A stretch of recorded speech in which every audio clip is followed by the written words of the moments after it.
చరిత్ర, సాహిత్యం, విద్య, విజ్ఞానం అనే అంశాలపై 1950వ సంవత్సరంలో ఆంధ్ర సారస్వత పరిషత్ హైదరాబాద్ సంస్థ వారు ఏర్పాటు చేసిన ఉపన్యాసాల్లో సుప్రసిద్ధ చరిత్ర పరిశోధకులు డాక్టర్ నేలటూరి వెంకటరమణయ్య గారు ఆంధ్రుల చరిత్ర అనే అంశంపై 2 ఉపన్యాసాలను ఇచ్చారు. మొదటి ఉపన్యాసం ఆగస్టు నెలలోనూ, రెండవ ఉపన్యాసాన్ని సెప్టెంబర్ నెలలోనూ చేశారు. ఈ ఉపన్యాసాలను పుస్తకంగా ప్రచురించారు ఆంధ్ర సారస్వత పరిషత్ వారు. ఇప్పుడు మీరు డాక్టర్ నెలటూరి వారి మొదటి ఉపన్యాసాన్ని వినబోతున్నారు. ఇందులో నేను అని వచ్చినప్పుడల్లా అది డాక్టర్ నేలటూరి వెంకటరమణయ్య గారిని సూచిస్తుందని శ్రోతలు గుర్తుంచుకోగలరు. డాక్టర్ నేలటూరి వెంకటరమణయ్య గారి ఉపన్యాసంలోని మొదటి అధ్యాయం భారతదేశ చరిత్ర, ఆంధ్రులు.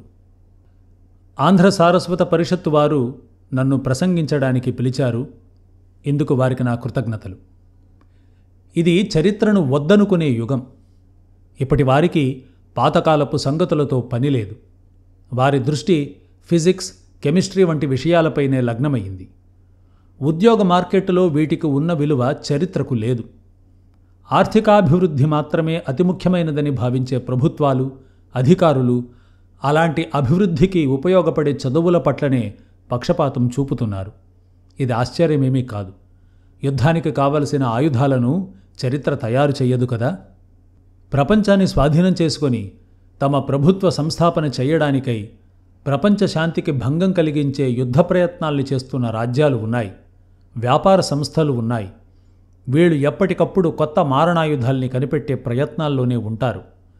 కొత్త కొత్త విమానాలు, missiles, atom bomb, hydrogen bomb మొదలైన వాటిని ఉత్పత్తి చేస్తున్నారు. వీటిని వాడి తమ రాజ్యాధిపత్యాన్ని స్థాపించడానికి ఇతర దేశాల వారిని కష్టాల పాలు చేస్తూ ఉన్నారు. ఇవన్నీ మీకు తెలియని విషయాలైతే కావు.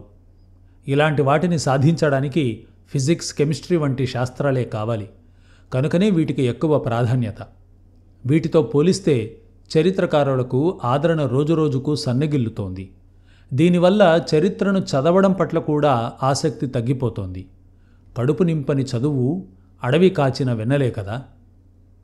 చరిత్ర పట్ల ప్రజానీకానికి ఉన్న నిర్లక్ష్యమే మన విశ్వవిద్యాలయాల్లో కూడా కనబడుతోంది.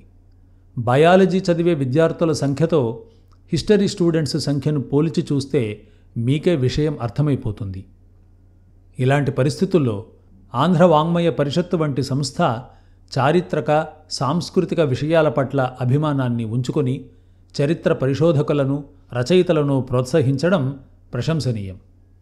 భారతదేశ చరిత్ర, ఆంధ్రులు అనే విషయంపై ప్రసంగించమని నన్ను పరిషత్తు వారు ఆదేశించారు.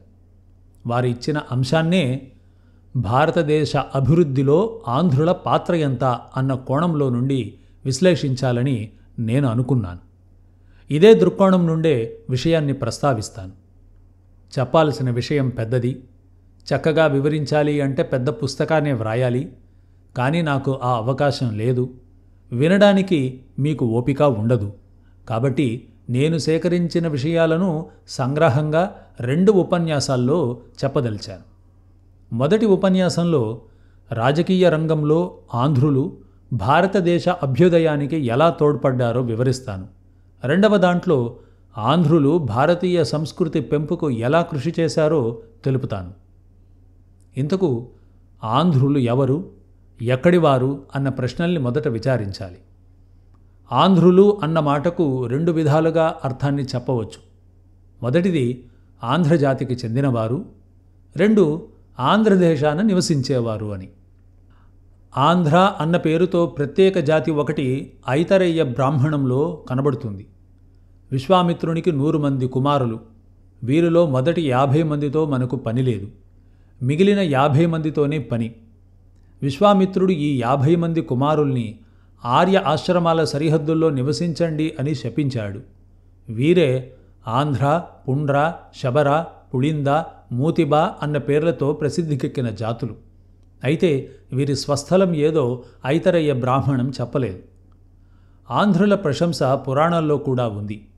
మత్స్యపురాణంలో ఉత్తర దేశాల వర్ణన చేస్తూ బాహ్లికా వాటధానాశ్చ ఆభీరాహ కాలకేయకాహ పురంధ్రశ్చైవ శూద్రాశ్చ పహ్లవాశ్చత్తఖండిక అని ఉంది. ఇందులో ఆంధ్ర అన్న దేశపు ప్రస్తావన వచ్చింది. అలానే భాగవత పురాణంలో ఉత్తర దిక్కులో నివసించే ప్రజల్ని వర్ణించే సందర్భంలో కిరాతహూణాన్, యవనాన్, ఆంధ్రాన్, కల్కాన్, ఖషాన్, శకాన్ అని వస్తుంది. ఇందువల్ల ఆంధ్రులు బాహ్లిక, వాటధాన, ఆభీర, కాలకేయ, శూద్ర, పల్లవాత్త, ఖండిక, కిరాత, హూణ, యవన, కల్క, ఖష, శకాదుల్లాగనే ఉత్తర జనపదాల వారని తెలుస్తుంది. వీరి మూల నివాస స్థానం కనుక్కోవడానికి పురాణాలలో కొన్ని ఆధారాలు ఉన్నాయి. పురాణాలలో భారత వర్ష భౌగోళిక వివరాల్ని వర్ణించే అధ్యాయం అక్కడక్కడ వస్తుంది. ఇందులో 6 నదులకు పుట్టుక స్థలం ఒకటి గురించి వివరాలున్నాయి. దాని ప్రకారం 6 నదులు హిమాలయాల్లోని బిందు సరోవరం అన్న సరస్సులో పుడతాయి. ఈ 6 నదుల్లో 3 పశ్చిమ దిక్కుగా ప్రవహిస్తాయి. ఆ 3 నదులు ఏవంటే సీత, చక్షు, సింధు. ఈ మూడింటిలో సింధు నది అందరికీ పరిచితమైన పేరే. మనకు అంతగా పరిచయం లేని మిగిలిన 2 నదుల్లో సీతానది హిమాలయాలకు ఉత్తరంగా ప్రవహిస్తున్నట్లు చైనా యాత్రికుడు హ్యూన్సాంగ్ చెప్పాడు. ఇక చక్షు నదిని గుర్తించడానికి శ్రమపడాల్సిందే. ఇందుకు కారణం ఉంది. పురాణాల్లో వర్ణించబడిన భారతవర్షం ఇప్పటి భారతదేశమంత చిన్నది కాదు. హిందుస్థాన్, పాకిస్తాన్ ఈ రెండింటినీ కలుపుకున్న విశాల భూమి అది. నేటి బలూచిస్తాన్, ఆఫ్ఘనిస్తాన్ దాటి బాకు వరకు పరుచుకున్న సువిశాల భూమండలమే భారతవర్షం. గ్రీకులు కూడా హిందూకుష్ పర్వతాలకు అవతల బాకు నుండే ఇండియా మొదలవుతుంది అని పేర్కొన్నారు. ఈ నేపథ్యంలో చక్షునది ఎక్కడుంది, దాని ఇప్పటి పేరేమి అని చూద్దాం. ఈనాటి ఆక్సస్ నదినే పురాణాల్లోని చక్షునది. చక్షు అంటే కన్ను. కన్నును అక్షి అనే పదంతో కూడా పిలుస్తారు. ఈ అక్షినే ఇతర భాషల్లో రూపాంతరం చెందింది. ఉదాహరణకు మంగోల్ భాషలో బక్షు అని, టిబెట్ భాషలో పక్షు అని, చీనా భాషలో పొత్సు లేక ఫోత్సు అని మారింది. హ్యూయన్సాంగ్ ఫోత్సు నది అని అన్నది ఈ చక్షు నదినే. చక్షు నదీ తీరంలోని దేశాల పేర్లను పురాణాలు చెబుతున్నాయి. ఉదాహరణకు వాయుపురాణంలో అథ చీనమరూంశ్చైవ నగ్నాన్ సవన్ మూలికాన్ సాంధ్రాంస్తుషారాంస్తం పాకాన్ పహ్లవాన్ దరదాన్ శకాన్ ఏతాన్ జనపదాన్ చక్షుః ప్లావయంతి గతోదధిం అని ఉంది. ఇక్కడ సా ఆంధ్రాం స్తుషారాంస్తం అన్న చోట ఆంధ్ర అన్న పేరు వచ్చింది. అయితే మత్స్య బ్రహ్మాండ పురాణాల్లో చక్షు నదీ తీరంలోని ప్రజల్లో ఆంధ్రుల ప్రస్తావన లేదు. మత్స్యపురాణంలో అథ వీరమరూంశ్చైవ కాళికాన్శ్చైవ శూలికాన్ తుషారాం బర్బర నగ్నాన్ పహ్లవాన్ పారదాన్ శకాన్ ఏతాన్ జనపదాన్ చక్షుః ప్లావయిత్వో దదిఘ్నత అని ఉంది. అదే బ్రహ్మాండ పురాణంలో అథ చీనమరూంశ్చైవ తాలాంశ్చ మనమూలికాన్ భద్రాంస్తుషారాన్ లంపాకాన్ పహ్లవాన్ పారటాన్ ఖషాన్ ఏతాన్ జనపదాం చక్షుః ప్లావయంతి గతోదధిం అని ఉంది. మత్స్య బ్రహ్మాండ పురాణాల్లో ఆంధ్ర ప్రశంస లేకపోవడానికి నాకు ఒక కారణం కనబడుతోంది. వాయుపురాణంలో సాంధ్రాన్ స్తుషారాన్ అని ఉంది కనుక ఆంధ్రులు తుషారులు కలిసి ఒకే జాతివారిగా పరిగణించబడ్డారు. మత్స్య బ్రహ్మాండ పురాణకారులు తుషారులను పేర్కొని ఆ తుషారుల్లో ఒక భాగమైన ఆంధ్రులను చెప్పకుండా వదిలేసి ఉండవచ్చు. ఈ ఊహ సరియైనదే అని నా నమ్మకం. ఎందుకంటే ఆంధ్రుల పేరు ఎత్తని మత్స్య బ్రహ్మాండ పురాణాలు మూలికులను, పహ్లవులను, తుషారులను పేర్కొన్నాయి. ఇందులో మొదటి 2 తగలవారు ఆంధ్రజాతికి చెందినవారే. పురాణాల్లోని మూలకులే నేటి మొలకలు. మొలకనాడు అనేది వీరి పేరుతో పిలువబడే నాడు. మొలకనాటి బ్రాహ్మణులందరూ మూలకుల సంతతివారే. ఇలానే పహ్లవులు దక్షిణాంధ్ర ప్రాంతంలో ద్రావిడ దేశంలో దాదాపు 700 ఏండ్లు రాజ్యపాలన చేసిన పల్లవులు. తుషారులు మాత్రం భారతదేశంలో కనిపించరు. బహుశా వీరు బాకు, మధ్య ఏషియా ప్రాంతాల్లోనే నిలిచిపోయారేమో. ఈ తుషారులే తర్వాతి కాలంలో తుఖారులుగా పిలువబడ్డారు. వీరి భాష తుఖార, ఇంగ్లీష్లో దీన్ని తుఖారిష్ అని పిలుస్తారు. ఈ భాషలోని కొన్ని రచనలు ఈ మధ్యనే దొరికాయి. ఈ తుఖారా భాష ఆర్యభాష కుటుంబానికి చెందిందే అని నిశ్చయంగా చెప్పవచ్చు. ఇంతవరకు చెప్పిన సారాంశమేమిటంటే, ఐతరేయ బ్రాహ్మణంలో ఆంధ్రుల ప్రస్తావన ఉంది, కానీ వారి మూలస్థానం ఏమిటో చెప్పలేదు. పురాణాలలో ఆంధ్రులు తుషార, మూలక, పహ్లవ మొదలైన వారితో కలిసి హిమాలయాల్లో పుట్టి ఉత్తర దిక్కుగా ప్రవహించే చక్షునదీ తీరంలో నివసించేవారు. ఈ చక్షునది అంటే ఈనాటి ఆక్సస్ నది. ఇది ఆరాల్ సముద్రంలో కలుస్తుంది. ఈ విధంగా మనకు లభించిన ఆధారాలను బట్టి చూస్తే ఆంధ్రులు మొదటగా నివసించిన స్థలం ఇప్పటి ఆఫ్ఘనిస్తానుకు ఉత్తరాన ఉండే మధ్య ఏషియా అని తెలుస్తోంది. తక్కిన ఆర్యుల్లానే వీరు కూడా దక్షిణంగా భారతదేశానికి వలస వచ్చి చివరకు దక్షిణాపథంలో స్థిరనివాసం ఏర్పరుచుకున్నారు. వీరు ఎక్కువ సంఖ్యలో నివసించిన దేశానికే ఆంధ్రదేశం అని పేరు వచ్చింది. మరి ఆంధ్రులు దక్షిణ భారతదేశానికి ఎప్పుడు వచ్చారు?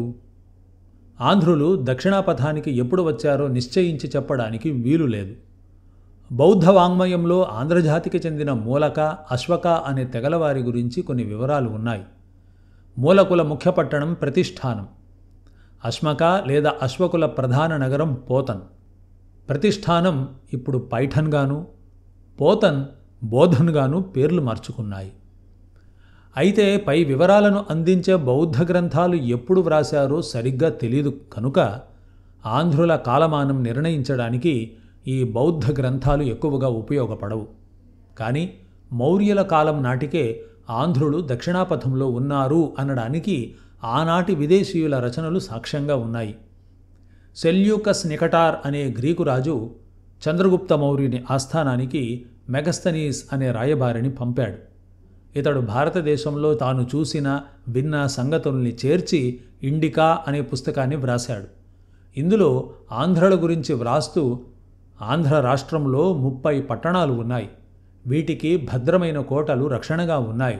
వీరి దగ్గర 1,00,000 సైనికులు, 2,000 గుర్రాలు, 1000 ఏనుగులు ఉన్నాయి అని అన్నాడు మెగస్తనీస్. చంద్రగుప్తుడు మౌర్య సామ్రాజ్యాన్ని స్థాపించింది సామాన్య శకపూర్వం 323లో అని మనకు ఖచ్చితంగా తెలుసు. అంటే అప్పటికే ఆంధ్రులు దక్షిణ భారతంలో గొప్ప రాజ్యాన్ని స్థాపించుకొని ఉన్నారన్నది కూడా ఖచ్చితం. అంటే శకపూర్వం 4వ శతాబ్దానికి ముందే వాళ్ళు ఇక్కడకు వచ్చి ఉండాలి. కనుక శకపూర్వం 5వ శతాబ్దం నాటికైనా ఆంధ్రులు దక్షిణాపథానికి వచ్చి ఉంటారని తాత్కాలిక నిర్ణయం చేయవచ్చు. ఇప్పుడు ఆంధ్రుల జాతి, శాఖలు, వీటి గురించి కొన్ని వివరాలు చెబుతాను. ఆంధ్రుల గురించి వాద ప్రతివాదాలు చాలా ఏండ్లుగా నడుస్తూ ఉన్నాయి. పరిశోధకులు పరస్పర విరుద్ధ సిద్ధాంతాలను ప్రతిపాదిస్తున్నారు. ఆంధ్రులు ఆర్యులు కారు, వారు ద్రావిడులని కొందరు వాదిస్తూ ఉన్నారు. కానీ ఇది సరికాదు. కాదు ఆంధ్రులు ఆర్యులే అని కొందరు చెబుతూ ఉన్నారు. ఈ రెండు పక్షాల వారు వారి వారికి అనుకూలమైన ఆధారాలను చూపి తమ వాదనల్ని చేస్తున్నారు.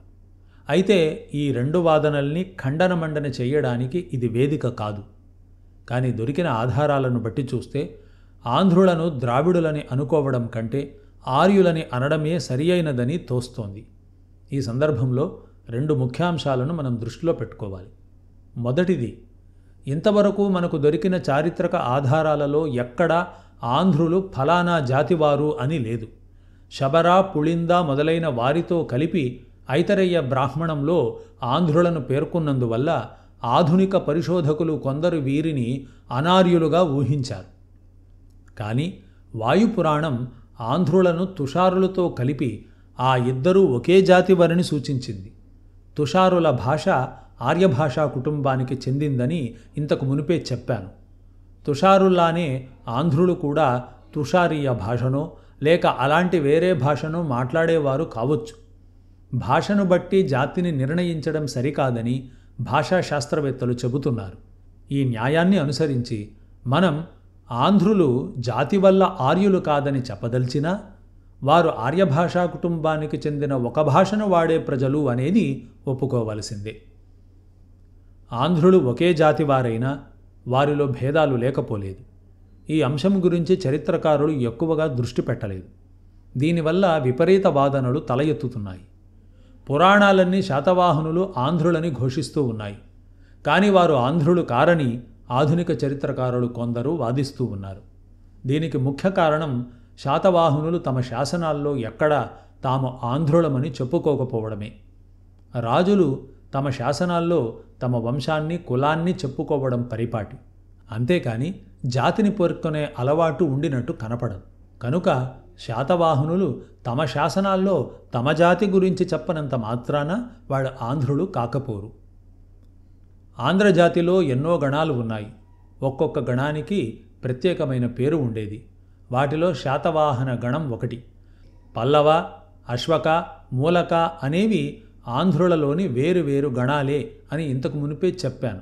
వీళ్ళు కాక కళింగ, సాలంకాయన, బృహత్పలాయన, ఇక్ష్వాకు, హిరణ్మక, పూగి మొదలైన గణాలు కొన్ని ప్రాచీన ఆంధ్రదేశ శాసనాల్లో పేర్కొనబడ్డాయి. అలానే ఇతర జాతుల వారు ఎందరో ఆంధ్రులతో కలిసిపోయి కాలక్రమంలో ఆంధ్రులైపోయారు. ఆంధ్రులు దక్షిణాపథానికి వచ్చినప్పుడు ఇది నిర్జన ప్రదేశం కాదు. రామాయణ కాలానికే దీనికి జనస్థానం అనే పేరు ఉండేది. ఇది చరిత్రకు పూర్వయుగం నాటి మాట. రామాయణ కాలం నాటికి ఇక్కడ ఉన్నవారే నేటి కోయ, కాంశబ, చెంచు జాతుల పూర్వీకులని శాస్త్రజ్ఞుల అభిప్రాయం. ఆంధ్రులు ఈ ఆదిమ ప్రజల స్థావరాల్ని ఆక్రమించుకున్నారే గాని నాశనం చేయలేదు. ఈ ఆదిమ జాతుల్లో స్వాతంత్రం కోరుకునేవారు అడవులు, కొండలు, కోనలు పట్టిపోయి ఉండొచ్చు. కానీ ఎక్కువ మంది ఆంధ్రుల ఆధిపత్యాన్ని అంగీకరించి వారితో కలిసిపోయారు.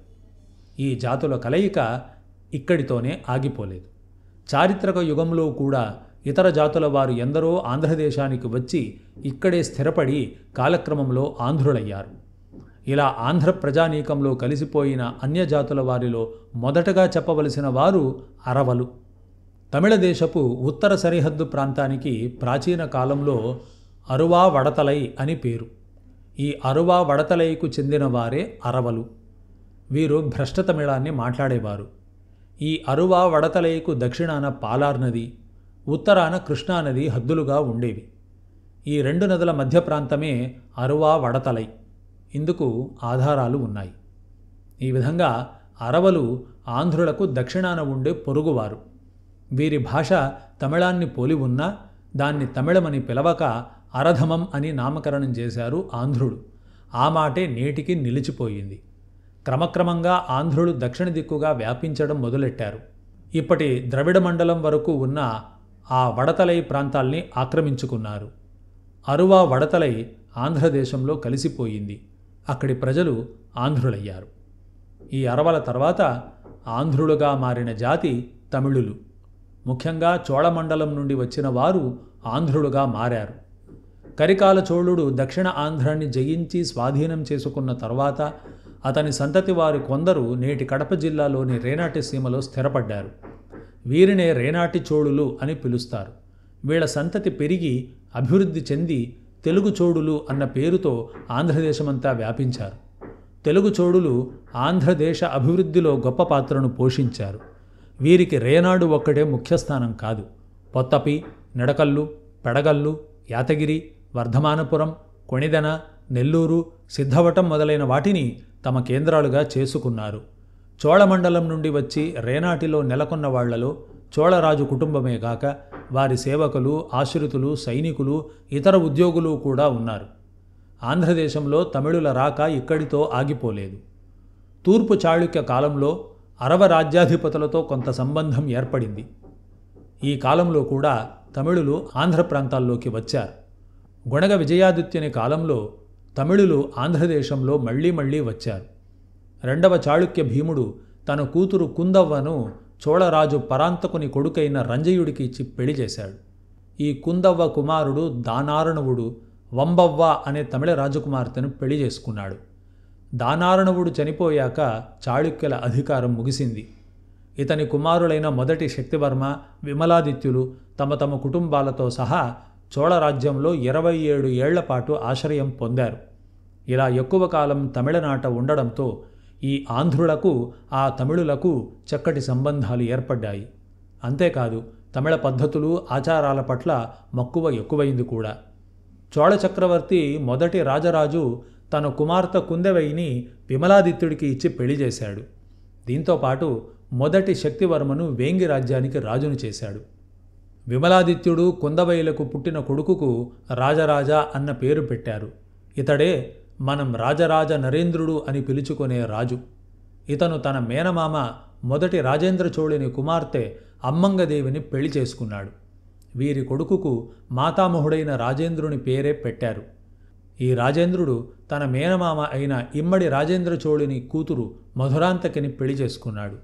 ఇలా తరతరాలుగా చోళ చాళుక్య రాజవంశాలు పరస్పర సంబంధాల వల్ల తమిళులు ఎక్కువ సంఖ్యలో వచ్చి ఆంధ్రదేశంలో స్థిరపడ్డారు. మొదట శక్తివర్మ చోళ సామంతునిగా ఉన్న కాలంలో వేంగి చాళుక్య రాజ్యం తన ప్రత్యేకతను పోగొట్టుకుంది, చోళ సామ్రాజ్యంలో కలిసిపోయింది.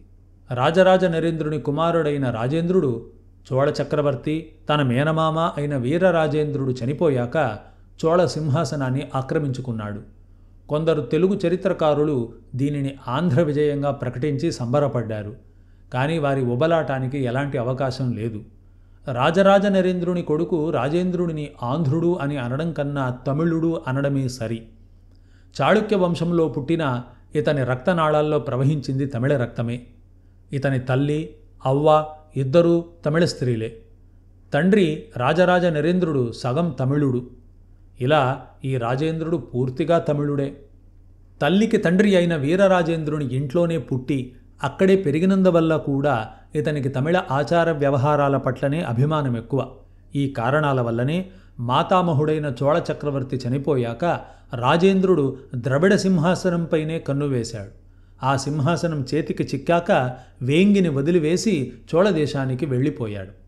ఒకవేళ రాజకీయ కారణాల వల్లనే తెలుగు నేలను వదిలి తమిళ సీమలకు వెళ్ళాడు అని చెప్పుకున్నా తన అసలు కులగోత్రాలను వదులుకోవడంలో అతని తమిళ అభిమానం కంటే వేరే కారణమేదీ కనపడదు.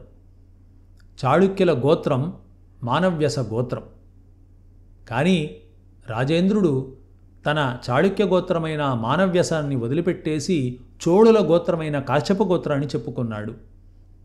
తల్లిదండ్రులు ఇచ్చిన రాజేంద్ర అన్న పేరును వదిలేసి కులోత్తుంగ చోళ అన్న పేరును పెట్టుకున్నాడు. తన తండ్రి మొదలుపెట్టిన ఆంధ్ర మహాభారత అనువాదాన్ని ముందుకు తీసుకువెళ్ళక అసంపూర్ణంగా వదిలేశాడు. కానీ తమిళ కవులకు కల్పవృక్షమయ్యాడు. కులోత్తుంగ చోళుని ఆస్థానంలో ఎందరో తమిళ కవులు గొప్ప తమిళ కావ్యాలను వ్రాశారు. జయం కొండర్ వ్రాసిన కలింగత్తుప్పరణి కులోత్తుంగుని కాలం నాటి ఉత్తమమైన కావ్యం. ఇలా కులోత్తుంగ చోళుని సంతతి వారందరూ ఆ తమిళ అభిమానాన్ని కొనసాగించారు. వీరికి చాళుక్య చోళులు అని చరిత్రకారులు కొత్త పేరును పెట్టారు. ఈ చాళుక్య చోళుల కాలంలో చోళ ఉద్యోగులు, సైనికులు తండోపతండాలుగా వచ్చి ఆంధ్రసీమల్లో స్థిరపడ్డారు. ఇప్పుడు మనం చూస్తున్న ద్రావిడ బ్రాహ్మణుల పూర్వీకులు కొంచెం ఇంచుమించుగా ఈ కాలంలో వచ్చిన వారే. చాళుక్య చోళయుగం ముగిసిన వెంటనే ఈ ద్రావిడ వాహిని పలుచనబడింది గాని పూర్తిగా ఎండిపోలేదు. మత ప్రచారం కోసం ఎందరో ద్రావిడులు ఆంధ్రకు వచ్చారు. ఇక్కడే కొత్త శిష్యవర్గాన్ని కుదుర్చుకున్నారు. పూర్తిగా తెలుగునాటనే స్థిరపడ్డారు. వీరిలో ముఖ్యులు రామానుజ వైష్ణవ మతాచార్యులు. కాకతీయుల కాలంలోనూ ఆ తర్వాత కూడా ఆంధ్రదేశాన రామానుజ వైష్ణవ మతం ప్రబలింది. ఎందరో తెలుగు రాజులు వైష్ణవ మతాన్ని అవలంబించారు. ఆ మతాన్ని పెంపొందించేందుకు ప్రచారకుల్ని పిలిపించారు. వారికి ఆశ్రయాన్ని ఇచ్చారు. అప్పుడప్పుడు సదాచార సంపన్నులైన శైవులు కూడా ద్రావిడ దేశం నుండి తమ మతాచార్యులను రప్పించుకునేవారు. తమిళుల తర్వాత ఎన్నదగిన వారు కర్ణాటకులు. వీరిని వేరుజాతివారు, అన్యజాతివారు అని చెప్పడం సరికాదు. ఎందుకంటే తెలుగువారు, కన్నడిగులు ఒకే రక్తపు బిందువు నుండి చెదిరిన రెండు కణాల లాంటివారు. తెలుగు, కన్నడిగులు ఇరువురు ఆంధ్రజాతికి చెందినవారే. కాలక్రమంలో బలమైన చారిత్రక కారణాల వల్ల ఇద్దరూ వేరువేరుగా ప్రత్యేక జాతులుగా ఏర్పడ్డారు. ఈ భేదం ముఖ్యంగా ఆంధ్రులకు తమిళులతో సంబంధం ఏర్పడిన తర్వాత కలిగింది. దీన్ని ఇప్పుడు మరింత వివరంగా చెప్పడానికి వీలు లేదు. నా తర్వాతి ఉపన్యాసంలో ఈ విషయాన్ని మరింత విస్తారంగా చెప్పగలను. కనుక ఈ విషయాన్ని ప్రస్తుతానికి ఆంధ్రదేశంలోకి కన్నడిగుల రాక వరకే పరిమితం చేస్తాను. చారిత్రక యుగంలో ఆంధ్రదేశానికి వచ్చిన మొదటి కర్ణాటకులు చాళుక్యులు. వీరి రాకతో ఆంధ్రదేశ చరిత్రాన ఒక నూతన యుగం ప్రారంభమయ్యింది. చాళుక్యుల చరిత్ర విచిత్రమైంది. వీరు కర్ణాటకులే అయినా వీరి చరిత్ర ఆంధ్రదేశాన ప్రారంభమవుతుంది. ఇక్ష్వాకు నరపతుల కాలాన వారి ఏలుబడి క్రింద ఉండిన హిరణ్మకులు అనే తెగవారు కడప మండలంలోని జమ్మలమడక ప్రాంతాలను పాలించేవారు. వారి ఉనికికి ఆటపట్టు అవడం వల్ల ఈ ప్రాంతానికి హిరణ్య రాష్ట్రం అని పేరు వచ్చింది. ఈ హిరణ్మకుల్లో చాళుక్యులు ఒక తెగ అని భావించడానికి కొంత ఆధారం ఉంది. ఇక్ష్వాకు వంశస్థుడైన వీరపురీష దత్త మహారాజు కాలంలో హిరణ్మక వంశ సంభూతుడైన ఖందచెలికి రమ్మణకుడు మహాతలవార పదవిలో నియమించబడ్డాడు. ఖందచెలికి రమ్మణకుడు అన్న పేరులో ఖందచెలికి అనేది స్కంద చాళుక్య అన్న సంస్కృత నామానికి వికృతి. అలా ఖందచెలికి రమ్మణ అంటే స్కంద చాళుక్యుని రమ్మణ అని అర్థం. అంటే స్కంద చాళుక్యునికి కుమారుడో మనవడో అయిన రమ్మణుడు అని అర్థం. కనుక మొట్టమొదటి చారిత్రక పురుషుడని చెప్పదగ్గవాడు ఈ రమ్మణక చాళుక్యుడు. కానీ హిరణ్య రాష్ట్రానికి చెందినవాడు. ఈ సందర్భంలో మనం గుర్తు చేసుకోవలసిన అంశం ఇంకొకటి ఉంది. సామాన్య శకం 11వ శతాబ్దంలో తూర్పు చాళుక్య రాజుల శాసనాల్లో కనిపించే చాళుక్య వంశ పరంపరలో చాళుక్య వంశానికి మూలపురుషుడైన వాడు విజయాదిత్యుడు. ఇతను ఒకానొక యుద్ధంలో త్రిలోచన పల్లవుడి చేతిలో చనిపోయాడు. ఈ యుద్ధం జమ్మలమడుగు ప్రాంతంలోనే జరిగింది. భర్త చనిపోయే సమయానికి గర్భిణి అయిన విజయాదిత్యుని భార్య తలదాచుకున్నది ముడివేమ అగ్రహారంలో. ఇది ఇప్పటి జమ్మలమడుగు తాలూకాలోని ఉంది. అలానే విజయాదిత్యుని కుమారుడైన విష్ణువర్ధనుడు పెద్దవాడైన తరువాత నందా భగవతిని ఆరాధించిన చాళుక్య గిరి కూడా ఇక్కడే ఉంది. తూర్పు చాళుక్య రాగి శాసనాల్లో కనిపించే చాళుక్య వంశావళిలో విజయాదిత్యుని ఉదంతం ఒక కల్పన మాత్రమే అని కొందరు పరిశోధకులు చెబుతున్నారు. వీరు అలా అనడానికి కొన్ని బలమైన కారణాలు ఉన్నాయి. కనుక విజయాదిత్యునిది కల్పిత కథ అని అనుకున్నా కూడా చాళుక్యుల చరిత్ర హిరణ్య రాష్ట్రంతోనే ప్రారంభమైంది అనడంలో కూడా సత్యం ఉంది. చాళుక్యులు మొదట్లో ఆంధ్రదేశంలో భాగమైన హిరణ్య రాష్ట్రంలో ఉన్నారు. మరి వారు కన్నడిగులు ఎలాగయ్యారు అన్న ప్రశ్న వస్తుంది. ఈ ప్రశ్న రావడంలో వింత ఏమీ లేదు. ప్రాచీన ఆంధ్రదేశ విభాగాన్ని తెలుసుకుంటే ఈ ప్రశ్నకు సమాధానం సులువుగా దొరుకుతుంది. సామాన్య శకం ప్రారంభంలో కృష్ణానదికి దక్షిణాన తూర్పు సముద్రం తీరం నుండి పశ్చిమాన కోలారు మండలం వరకు గల దేశాన్ని ఆంధ్రపథం అని పిలిచేవారు. మనకు తెలిసినంత వరకు ఇది 4 రాష్ట్రాలుగా విభజించబడింది.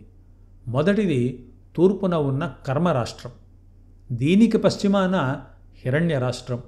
ఈ హిరణ్య రాష్ట్రానికి పశ్చిమాన కన్నాడు.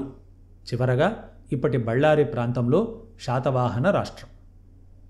వీటిలో మనం ముఖ్యంగా గమనించాల్సింది కన్నాడు. దీనికే కన్న విషయం అని కూడా పేరు. ఆంధ్రిక అనే నది ఈ కన్నాడు లేక కన్న విషయం గుండా ప్రవహించేది. నేటి హంద్రీనే అప్పటి ఆంధ్రికా నది. ఇది తుంగభద్రా నదికి ఉపనది. కర్నూలు దగ్గర తుంగభద్రలో కలుస్తుంది. దీనివల్ల ప్రాచీన కాలంలో కర్నూలు పరిసర దేశానికే కన్నాడు అనే పేరు ఉండేదని తెలుస్తోంది. కన్నాడు అనేది కర్ణ అనే పదం నుండి పుట్టింది. కర్ణనాడు అంటే కర్ణరాజులు ఏలిన రాష్ట్రం. ఈ రాష్ట్ర విభాగం విజయనగర కాలంలో కూడా ఉండింది. అప్పుడు దీనికి కర్ణాటసీమ అని పేరు. చాళుక్యులు ఈ రాజ్యాన్ని జయించి ఇక్కడ స్థిరపడినందువల్ల వాళ్ళు కర్ణాటకులయ్యారు. చాళుక్యుల పుట్టిన ఊరు ఏదైనా వారు తీరాంధ్ర దేశానికి వచ్చింది ఈ కన్నడ భూమి నుండే. సామాన్య శకం 545 ప్రాంతంలో మొదటి పులకేసి బిజాపూర్ మండలంలోని వాతాపిని జయించాడు. పశ్చిమ చాళుక్య సామ్రాజ్యానికి పునాది వేశాడు. ఇతని మనవడైన రెండవ పులకేసి సుప్రసిద్ధ వీరుడు, అద్వితీయ పరాక్రమశాలి, నేర్పరి అయిన దండనాయకుడు. సైన్యాలను సమీకరించడంలోనూ, వ్యూహరచన చేయడంలోనూ, యుద్ధరంగంలో శత్రువులపై దండును నడిపించడంలోనూ అతనికి పోల్చదగిన వారు ఆ కాలంలో ఎవ్వరూ లేరు. ఈ రెండవ పులకేసి ఎన్నో రాజ్యాలను జయించాడు. ఆ రాజుల నుండి కప్పాలను వసూలు చేశాడు. అయితే ప్రస్తుతం మనం అతని వేంగి విజయం గురించి మాత్రమే చెప్పుకుందాం. సామాన్య శకం 624వ సంవత్సరంలో వేంగి దేశంపై దండెత్తి వచ్చి అక్కడ రాజ్యం చేస్తున్న దుర్జయ వంశస్థుల్ని ఓడించాడు రెండవ పులకేశి. తన తమ్ముడైన కుబ్జ విష్ణువర్ధనుడికి ఆ వేంగి రాజ్యాన్ని ఇచ్చి వెళ్ళిపోయాడు. ఇలా తీరాంధ్ర దేశాన కొత్త రాజ్యం ఒకటి పుట్టుకొచ్చింది. దీనికే తూర్పు చాళుక్య రాజ్యం అని పేరు. కుబ్జ విష్ణువర్ధనుడి సంతతి వారు దాదాపు 11వ శతాబ్దం వరకు రాజ్యపాలన చేశారు. చాళుక్య రాకతో ఆంధ్రదేశాన గొప్ప మార్పు వచ్చింది. జాతి జీవనం బహుముఖాలుగా మారింది. పాత రాజవంశాలు అంతరించాయి. బయట నుండి వచ్చిన వారు పాలకులయ్యారు. ఈ మార్పు కేవలం రాజకీయమే కాదు, కొత్త రాజ్యాల స్థాపనతోనే అది ముగిసిపోలేదు. చాళుక్యులు కన్నడిగులు. వారు ఆంధ్రదేశంలో స్థిర నివాసం ఏర్పరచుకునేప్పుడు తమ స్త్రీలను, కుటుంబాలను కూడా తీసుకువచ్చారు. తమ అధికారాన్ని నిలుపుకోవడానికి సైన్యాలను వెంట తెచ్చుకున్నారు. వీళ్ళందరూ కన్నడిగులే. వీరి అధికారం క్రింద రాజ్య నిర్వహణ కోసం వచ్చిన ఉద్యోగులు కూడా కన్నడ భూమి నుండే వచ్చారు. వీరితో పాటు వర్తక వ్యాపారాల కోసం వైశ్యులు, శూద్రులు కూడా కన్నడ నేల నుండి వచ్చి తీరాంధ్ర దేశంలో నెలకొన్నారు. కొత్తగా పుట్టిన తూర్పు చాళుక్య రాజ్యం వల్ల కర్ణాట, ఆంధ్ర దేశాల మధ్యన రాకపోకలు ఎక్కువయ్యాయి. రెండు దేశాల ప్రజలకు గట్టి బంధం ఏర్పడింది. దీని ఫలమే కర్ణాటక ఆంధ్ర ప్రజా సమ్మిశ్రణం. ఆ తర్వాత వచ్చిన వాళ్లలో మహారాష్ట్రులు ఉన్నారు. రాజకీయ రంగాన మహారాష్ట్రులు మొట్టమొదటిసారిగా ప్రాముఖ్యాన్ని సంపాదించింది 12వ శతాబ్దంలో. దానికి ముందు దక్షిణ భారతంపై ఆధిపత్యం కోసం పోరాడుతున్న చోళ, చాళుక్య సామ్రాజ్యాలు రెండూ అంతరించాయి. వాటి స్థానంలో 4 కొత్త రాజ్యాలు వచ్చాయి. దక్షిణాన పాండ్యరాజ్యం, ఇది తమిళ దేశమంతా వ్యాపించి ఉండింది. దక్షిణ కర్ణాటకలో హొయసళ రాజ్యం, ఉత్తర కర్ణాటక, మహారాష్ట్ర ప్రాంతాలలో దేవగిరి యాదవుల రాజ్యం, ఆంధ్రదేశంలో ఓరుగంటి కాకతీయ రాజ్యం. ఈ 4 రాజ్యాలు ఒకరితో ఒకరు పోరాడుతూనే ఉండేవి. కానీ వాటి మధ్య కొంత ప్రజా సంబంధం కూడా ఏర్పడింది. ఈ సంబంధాల వల్ల ఆయా రాజ్యాల ప్రజల సమ్మిశ్రణానికి అవకాశం కలిగింది. కాకతి రుద్రుని మరణం తర్వాత దేవగిరి యాదవులు కాకతీయ రాజ్యంపై దండెత్తి వచ్చారు. ఆ యుద్ధంలో కాకతి ప్రభువును ఓడించి కాకతీయ రాజ్యపు ఎక్కువ భాగాన్ని ఆక్రమించుకున్నారు. కాకతి గణపతి దేవుడు సింహాసనం ఎక్కిన తర్వాతనే కాకతీయులు తమ ప్రాంతాల్ని మళ్లీ సాధించుకోవడం జరిగింది.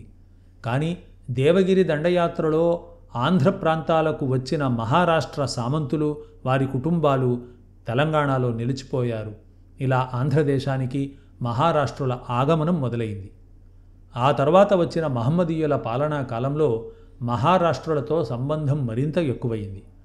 మహమ్మద్ బిన్ తుగ్లక్ కాకతీయ రాజ్యాన్ని కూలదోసి ఆంధ్రదేశాన్ని ఢిల్లీ తురక సామ్రాజ్యంలో కలుపుకున్నాడు. దక్కను రాజ్యాన్ని సుల్తాను పక్షాన పాలించేందుకు సుల్తాను ప్రతినిధి ఒకడు నియమింపబడ్డాడు. వీడికి దౌలతాబాద్గా పేరు మారిన దేవగిరి రాజధాని అయింది. మహమ్మదీయులు యుద్ధంలో నేర్పరులే, కానీ రాజ్యపాలనలో వీరికి సామర్థ్యం తక్కువ. కనుక దేశపాలన సాగించేందుకు వారికి హిందువుల సహాయం అవసరమైంది. దౌలతాబాద్ నుండి సుల్తాను ప్రతినిధి ఆంధ్రదేశ పాలన తన చేతికి వచ్చాక అక్కడి రాజకార్యాలను నెరవేర్చేందుకు తనతోనే ఉండిన మహారాష్ట్రులను నియమించాడు. తుగ్లక్ రాజ్యం కూలిపోయాక మహారాష్ట్రలో బహమనీయులు కొత్త మహమ్మదీయ రాజ్యాన్ని స్థాపించారు. వీరి మొదటి రాజధాని గుల్బర్గా, తరువాత బీదరు. వీరు కూడా ఢిల్లీ సుల్తానుల్లానే దేశపాలనను హిందూ అధికారుల ద్వారా నడిపేవారు. అంతేకాదు, హిందూ భటులను, సైన్యాధికారుల్ని విస్తారంగా తమ సైన్యాల్లో చేర్చుకున్నారు. బహమనీ సుల్తానుల ఏలుబడి క్రింద దేశం చాలా వరకు మహారాష్ట్ర కావడం వల్ల రోజువారీ పాలన నిర్వహించేందుకు మహారాష్ట్రులే ఎక్కువ సంఖ్యలో ఉండేవారు. బహమనీ సుల్తానులు క్రమంగా తెలంగాణ మొత్తం ఆక్రమించారు. వారితో కూడా మహారాష్ట్రకు చెందిన వారు అధికారులుగా వచ్చారు. బహమనీ రాజ్యం పతనమయ్యాక దక్కను రాజ్యాన్ని పాలించిన ఆదిల్ షాహీ, నిజాం షాహీ, కుతుబ్ షాహీలందరూ పాత పద్ధతుల్నే అనుసరించారు. ఆ తర్వాత వచ్చిన మొఘలాయిలు కూడా ఇదే పద్ధతిని పాటించారు. ఇలా ఈస్ట్ ఇండియా కంపెనీ పాలన వచ్చేంత వరకు మహారాష్ట్ర వాహిని ఆంధ్రదేశంలోకి ప్రవహిస్తూనే ఉండింది. మహారాష్ట్రుల్లానే వడ్డెవారు ఆంధ్రదేశానికి వచ్చి స్థిరపడ్డారు. వడ్డెవారు అనగా ఓఢ్ర దేశస్థులు. వీరు ఇప్పుడు తమని తాము కళింగులని చెప్పుకుంటున్నారు. కళింగులు తెలుగువారు, ఓఢ్రులు కారు. వీరి భాష ఓఢ్రం. సామాన్య శకం ప్రారంభం నుండి మాఠా మొదలైన వంశస్థులు కళింగాన్ని పాలించారు. తర్వాత తూర్పు చాళుక్యులు, తూర్పు గాంగులు ప్రభుత్వం చేశారు. సామాన్య శకం 11వ శతాబ్దం చివరి వరకు కళింగ దేశంలో తూర్పు చాళుక్యుల అధికారం నడిచింది. ఆ తర్వాత స్వతంత్రులైన తూర్పు గాంగులు తమకు తూర్పుగా ఉన్న ఓఢ్ర దేశాన్ని జయించారు. తమ రాజధానిని కళింగ నగరం నుండి మహానది తీరంలోని బనారస కటకానికి మార్చుకున్నారు. ఇదే నేటి ఒడిశా రాష్ట్రంలోని కటకం. వడ్డెవారు 11వ శతాబ్దంలో తెలుగు సీమలకు వచ్చారు. 12వ శతాబ్దానికి కడప మండలం పరిసర సీమలను వశం చేసుకున్నారు. వల్లూరు పట్టణం రాజధానిగా ఈ వడ్డెరాజులు పాలించారు. కులం చేత వీరు కాయస్థులు. గంగయ్య సాహిణి, జన్నగిదేవుడు, అంబదేవుడు మొదలైన వారు ఈ వడ్డెరాజుల్లో ప్రముఖులు. వీళ్ళు ఎవరో, ఏ సందర్భంలో ఆంధ్రదేశానికి వచ్చారో తెలియదు. కాలక్రమంలో వీరి రాజ్యాలు కూడా నాశనమయ్యాయి. తమ పూర్వ జాతీయతను కోల్పోయి వీరు తెలుగు ప్రజల్లో కలిసిపోయారు. తూర్పు గాంగులు స్వతంత్రులైన తర్వాత వారు కళింగ ప్రాంతాన్ని స్వాధీనం చేసుకున్నారు. అప్పుడప్పుడు వారు తీరాంధ్ర దేశంపై దండెత్తినట్లు శాసనాల వల్ల తెలుస్తోంది. కానీ 15వ శతాబ్దం వరకు వారు తెలుగుదేశంలోకి ప్రవేశించలేకపోయారు. సామాన్య శకం 1435లో తూర్పుగాంగ వంశం అంతరించింది. సూర్యవంశీయుడైన కపిలేశ్వరుడు గజపతి పదవిని చేపట్టాడు. ఇతడు ఉత్కళ క్షత్రియుడు. అతని సంతతి వారు వడ్డగజపతులుగా పేరుకెక్కారు. 15వ శతాబ్దపు చివరి భాగంలో కపిలేశ్వర గజపతి తీరాంధ్ర దేశాన్ని తెలంగాణతో పాటు జయించాడు. తరువాత దాదాపు 100 ఏళ్ల దాకా ఇక్కడ అతని సంతతి వారే ఏలుబడి చేశారు. అప్పుడు వడ్డెవారు ఎందరో తెలుగు ప్రాంతాలకు వచ్చి స్థిరపడ్డారు. కాలక్రమంలో తెలుగువారైపోయారు. ఇలా కలిసిపోయినా కూడా ఇప్పటికీ వారిలో కొంతమంది మాత్రం తమ జాతి వ్యక్తిత్వాన్ని పూర్తిగా పోగొట్టుకోలేదు. తెలుగు ప్రాంతాల్లో వడ్డెవారు వివిధ వృత్తులు చేస్తూ ఉన్నారు. కొందరు సేద్యపు పనులు, కొందరు వ్యాపారం చేస్తూ ఉన్నారు. కొందరు పశువులపై ధాన్యాలని, ఉప్పును అమ్ముకుంటూ ఊర్లు తిరుగుతూ ఉన్నారు. ప్రస్తుతం వీరు తెలుగు భాషనే మాట్లాడుతూ ఉన్నారు. కానీ వారి ఆచార వ్యవహారాలలో కొంత ప్రత్యేకత ఉంది. మతం చేత వీళ్ళందరూ వైష్ణవులే. కానీ వారికి తమ పాత చరిత్ర ఏమిటో తెలియదు. అయినా వారి ఇంటి పేర్లు, కుటుంబపు పేర్లు మాత్రం వారి మూలాల గురించి చెబుతాయి. ఆంధ్రదేశానికి వచ్చిన ఇతర జాతీయుల్లో చివరి వారు మహమ్మదీయులు. వీరికి మతం ఒక్కటే అయినా జాతి మాత్రం ఒక్కటి కాదు. వీరిలో అరబ్బులు, హబ్షీలు, తురకలు, పారశీకులు, ఆఫ్ఘన్లు మొదలైన నానా జాతుల వారు ఉన్నారు. కొందరు హిందువులు వీరి మతాన్ని స్వీకరించి వారిలో కలిసిపోయారు. ఆంధ్రదేశానికి వలస వచ్చిన ఇతర ప్రాంతాల వారికి ఈ మహమ్మదీయులకు కొన్ని తేడాలు ఉన్నాయి. ఇందులో మతభేదం ప్రధానమైంది. మహమ్మదీయుల కంటే ముందుగా తెలుగు ప్రాంతాలకు వచ్చిన వారందరూ హిందువులు. కాలక్రమంలో వీరు తమ తమ ప్రాంతీయ ఆచార వ్యవహారాలను, చివరకు భాషను కూడా వదులుకొని తెలుగువారిలో కలిసిపోయారు. కానీ మహమ్మదీయులు అలా కాదు. వారి మతం హిందూ మతానికి విరుద్ధమైంది. హిందువులకు పరమత సహనం ఉంది. మహమ్మదీయులు సహజంగా పరమత ద్వేషులు. తమ మతమే సత్యమని, మిగిలినవన్నీ మిథ్యలని వారి గట్టి నమ్మకం.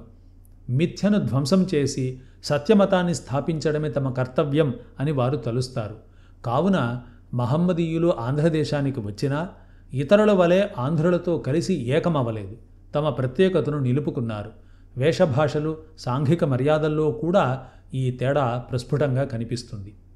ఇంతవరకు ఆంధ్రుల గురించి, కాలక్రమంలో ఆంధ్రదేశానికి వచ్చి ఇక్కడి ప్రజల్లో కలిసిన ఇతర జాతుల గురించి వివరించాను. ఇది కాలం వ్యర్థం చేసేందుకు చేసిన ప్రసంగం కాదు. ఆంధ్ర ప్రజానీకం ఎలా ఏర్పడిందో తెలియజేయడమే నా ముఖ్య ఉద్దేశం. నాజే జర్మనుల్లా మనవారికి జాతి ఉన్మాదం పుట్టింది. ఆంధ్ర జాతి స్వచ్ఛమయ్యింది. ఇతర జాతుల కంటే, ముఖ్యంగా ద్రవిడ జాతుల కంటే ఉత్తమమయ్యింది. ఆంధ్ర సంస్కృతి వేరు, అన్య సంస్కృతుల కంటే గొప్పది అని వారంటూ ఉన్నారు. ఇది బూటకమైన ఉద్ఘోష. ఇంతకుముందు నేను నివేదించినట్టు ఆంధ్రజాతి అనేక జాతుల సమ్మిశ్రణం. నేనే కాదు, జాతి శాస్త్ర పరిశోధకులందరూ ప్రపంచంలోని ఏ జాతి కూడా స్వచ్ఛమైనది కాదని, అన్నీ కూడా సంకీర్ణ జాతులే అని సిద్ధాంతీకరించారు. జాతికే స్వచ్ఛత లేనప్పుడు సంస్కృతికి స్వచ్ఛత ఎలా కలుగుతుంది? కనుక ఆధునిక ఆంధ్ర ప్రజానీకం అనేక జాతుల సంసర్గం వల్ల ఏర్పడింది. ఆంధ్ర సంస్కృతి వారందరి సమిష్టి కృషి వల్లనే ఏర్పడింది. ఇలా ఆలోచించడమే సరి అయినది. ఈ కార్యక్రమం మీకు నచ్చినట్టయితే, ఇందులోని అంశాలు ముఖ్యమైనవని మీకు అనిపిస్తే దయచేసి ఇతరులతో పంచుకోండి. అలా పంచుకోవడం ద్వారా అందరికీ ఉపయోగపడే చారిత్రక విజ్ఞానం ఎందరికో చేరవేసిన వాళ్ళు మీరవుతారు. ఇలా వీలైనంత ఎక్కువ మంది ప్రజలకు ఈ మంచి సమాచారాన్ని చేరవేయడంలో మీరు మాకు సహకరిస్తారని ఆశిస్తూ సెలవు తీసుకుంటూ ఉన్నాను. ఇట్లు మీ కడప రఘోత్తమరావు. చరిత్ర, సాహిత్యం, విద్య, విజ్ఞానం అనే అంశాలపై 1950వ సంవత్సరంలో ఆంధ్ర సారస్వత పరిషత్ హైదరాబాద్ సంస్థ వారు ఏర్పాటు చేసిన ఉపన్యాసాల్లో సుప్రసిద్ధ చరిత్ర పరిశోధకులు డాక్టర్ నేలటూరి వెంకటరమణయ్య గారు ఆంధ్రుల చరిత్ర అనే అంశంపై 2 ఉపన్యాసాలని ఇచ్చారు. మొదటి ఉపన్యాసం ఆగస్టు నెలలోనూ, రెండవ ఉపన్యాసాన్ని సెప్టెంబర్ నెలలోనూ చేశారు. ఈ ఉపన్యాసాలను పుస్తకంగా ప్రచురించారు ఆంధ్ర సారస్వత పరిషత్ వారు. ఇప్పుడు మీరు డాక్టర్ నెలటూరి వారి మొదటి ఉపన్యాసాన్ని వినబోతున్నారు. ఇందులో నేను అని వచ్చినప్పుడల్లా అది డాక్టర్ నేలటూరి వెంకటరమణయ్య గారిని సూచిస్తుందని శ్రోతలు గుర్తుంచుకోగలరు.